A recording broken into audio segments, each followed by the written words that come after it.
Well, we can't hear shit from the beat, so sorry if we came in awkwardly on the 1 or the 3, but I'm Pete Camarillo. And I'm Kenneth Berry. So yeah, I guess we're going acapella this episode because for whatever reason the sound's not working, but it's all good. It's not like we never done that before. Yeah, typical. Oh, we still got that though. We do have that. But yeah, without further ado, it's Touchdowns and Tangents, Thursday night. Shout out to the Good News Sports. Shout out to the Good News. Shout out to FBC Radio. Shout out to X Squad affiliates. Shout out to your favorite podcast app where you can find this show every single week. Without further ado, man, I think we got a pretty big topic to talk about this week. Some historical shit that went down. Yes. There we go. Wrong one. Patrick Mahomes got fucking paid. Holy shit. Sorry, Chargers and Raiders. You're going to have to deal with that for another 12 years. Now that was appropriate. I mean, even though I can't hit a shotgun blast, I'm just going to, play it anyway. Because let's be honest. When you get a 10-year, $503 million extension with $477 million in guaranteed mechanisms, and you're only 24 years old, you're pretty much set for life. And there's like $141 million in injury guarantees. I mean, considering half the fucking league, or most of the league, is talking about having 35% of their salaries in escrow, it doesn't hurt to get all that guaranteed money. Now, as far as the escrow thing is going, basically how I understand it is the NFL is going to take a large chunk of money of players' salaries and put it into a fund so that in the event of a cancellation, the money is easily distributed back to the owners. And since the games aren't played, they're going to keep the salary. However, players like Michael Thomas, other players are basically saying that's wrong, bullshit, like people shouldn't play if that's going to be done. Now, in the NBA has an escrow fund, but it's for in the event of revenue share. So basically how they're set up is the players get a little bit more revenue share, 50-50 or 51-49, something like that. And so if the total revenue from everything is above that percentage, that money in escrow goes to either the players or the owners, depending on who needs to cover the difference. So with the NFL, I think it's crazy just how they're handling this whole situation overall. Like, and we'll get to the handshakes and jersey swaps later, but Richard Sherman's talked about it. All these players have talked about, how they're just kind of off beat, off base, and I don't know what's gonna happen, man. I just want to point out, there's no guarantee there's even going to be a league this year. Factory. Wow. I know you love it when I say that. Nice callback. Oh man, hey. But the fact that Mahomes' contract isn't even going against the Chiefs' salary cap. Well, not this year because it's backloaded. So I think his salary cap this year is only like $3 million still. Barely. But factor that in. I mean, factor all the money they throw out their skill players. Shout out to Sammy Watkins. Yeah, someone took a picture of it and it was like Mahomes next to a hole in the ground. It was like Chief skilled players was the grave. Yeah. Like throw the money in the grave. It's funny if you follow our Touchdowns and Tangents IG and Twitter accounts. You'll see it on IG. TDs_tangents. It's a picture of Mahomes. It's a picture of YG dressed up like Kaepernick with a just song. Fucking weird. We're gonna get to that. It drops at 9:00 too. So yeah, that's what I forgot to put on the rundown. But I definitely have that picture burned into my head ever since I saw it like 5 hours ago. It's a picture of YG dressed as Kaepernick with a huge ass afro, and then the second picture is Patrick Starr when he's like, the top line goes, the Kansas City Chiefs talking to Chris Jones, pretty much for his contract. Yeah, and then Patrick says, "I have $3." They're not paying Chris Jones. He's definitely getting traded. Clearly. And it also goes to show you that teams aren't broke. They can make deals like this. You don't do this if you don't have the money and can't make it work. So it shows you all the cats who held off because they deserved to get paid and wanted to get paid. They were justified in doing so. Well, I think that was a huge thing on Twitter too. I think there's only like 3 rookies signed right now from the first round, just because a lot of teams, aren't ready to shell out the money if they don't have to, without the guarantee of camps or a season. And I think camps are supposed to start in like 3 weeks or 6 weeks, something like that.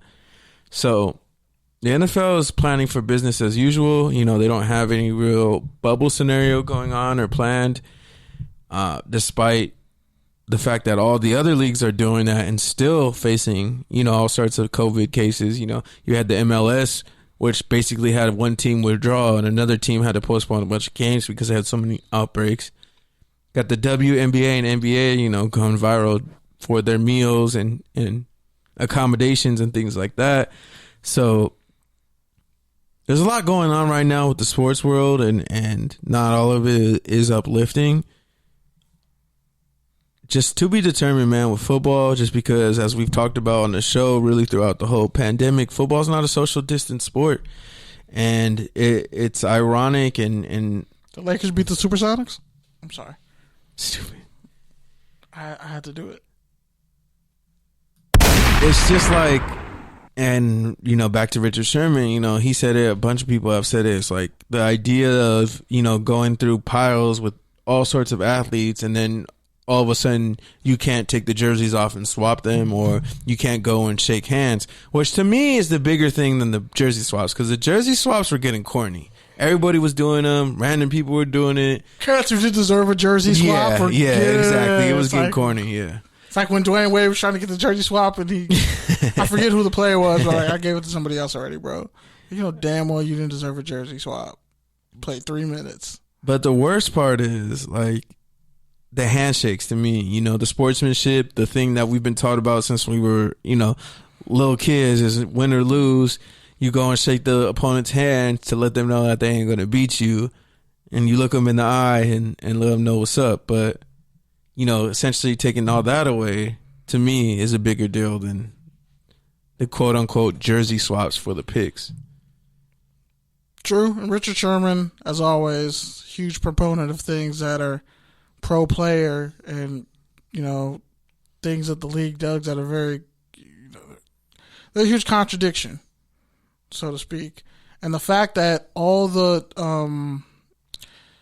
teams are at their specific facilities where, in years past, they would go somewhere else for training camp. They're all at their team facilities doing this.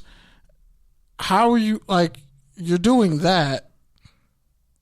You're having huddles, you're meeting, you're probably living, on the facility, whatever.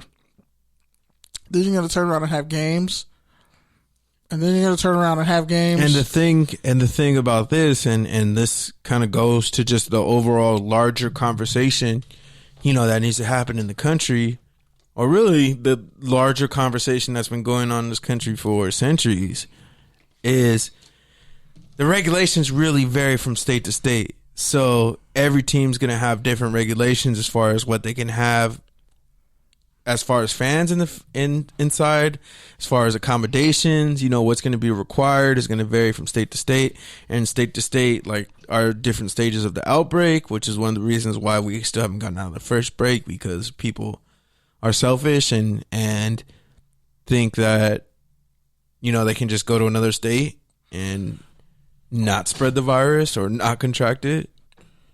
And then you look at what happened with the Baltimore Ravens, how they're only gonna be able to lease out 14,000. Yeah, I think the Jaguars is 11,000. bunch of different stadiums have come out with different numbers, but they're only like literally like an 1/8 or 1/16 of what the full capacity is, and those are XFL numbers, by the way. Yeah, pretty much something like that, adjacent to it. But the irony, man. Yeah, the other part of it that brings it back to the escrow part is like, okay, they shorten the preseason, right? They shorten the amount of roster space for training camp so that, you know, people aren't coming in and out of the bubble as they normally would when they get cut or they get practice workouts, all that stuff. But that's the whole point, is all that shit happens for a reason. Like, you take all these bodies for a reason because you're going to fucking need them throughout the season. Like, you never know. And we've talked about this over and over again, but those guys who went undrafted, who are in the later rounds, they get into camp, and even if they don't make it, you know, to week 1, they still establish relationships with position coaches who help them get jobs elsewhere. You know, they're still around if the team needs them for a practice squad or an emergency pickup. They know the system. They know the players. So now you're essentially taking all that away. And those are the players who need the money the most, because those are the players who are going to end up playing in the XFLs and the AFLs and all the other leagues that really are definitely going to be extinct if the NFL can't get their shit together. Like when I talked to Dwayne Wallace, formerly of the XFL Wildcats, and he talked about how he was in camp with the Steelers and how a coach would hit him up and say, "Hey, you ready to play? You retired?" He's like, "Some cats answer that call, some cats don't. You got to be prepared." But if you now totally eliminate a pipeline and it's even less and budgets are even tighter and there's even less and less people who are there, okay, like a whole position group could get sick and get wiped out. Yeah, what do you do then? For sure. And what, you're going to change the rules on who can be on the active roster? And not just that, but that changes the whole integrity of the game, which is something that I've been talking about this whole entire return to sports across the board is, you know, it only takes one team, one player to get sick and just totally undercut everything. So, you know, like you said, if it's an O-line completely, and you know how close O-linemen are, and, you know, like, big people can have questionable hygiene because we're always fucking sweating. So it's like, I'm gonna get rid of that myth first off. It depends. To all the fat boys, yeah, some of y'all are nasty, but most of us who happen to be big and happen to be linemen wash our face, hands, and ass. Okay? Well, yeah, because you some have, skill players who be smelling to. like shit. But that's what I'm saying. Skill players be smelling like shit. I saw a meme this week. Can we talk about it? People be wearing Dior, but not deodorant. No deodorant. Bro, remember when cats used to spray Axe in the locker room after practice like it would do something? Yeah, for sure. Just make the fucking room smell worse? They were ahead of their time. They were trying to get that natural feeling. Bro, that was cat piss. Like, that's what they were spraying, cat piss in the locker room. Fucking, look at me started with Axe. Like, bro, everyone who was born in 92, bro, why do I always get an Axe gift set for Christmas? Like, bro, like that's something like about your every hygiene, year, bro. I used to get Curve in my prime. Every year. I used to get Curve all the time, and then I started getting like really nice shit, and then I started realizing that women hog all the really nice good shit for themselves. So I started watching where my mom would shop and my sister would shop, and now I'm on y'all. I got the same fragrances y'all be having and shit. Don't let me be on a fucking white elephant game, because I will fucking win with my fucking Axe gift set from 3 years ago. I know you did it too. Like, Pete, the fuck? Stop giving out Axe. I'll bring some Epsom salt to this bitch. Man, some of these fucking limited edition Axes better be worth some money, because I have like random like one off 30 like years from now, like 2018 fucking special edition. That's gross. Scent. You probably got pumpkin spice Axe. You a basic bitch. I know you got it. I know you got it somewhere in the crib or in storage somewhere. But you gifted that to somebody one year, didn't you? Honestly, the only time I use it is when I go on the road.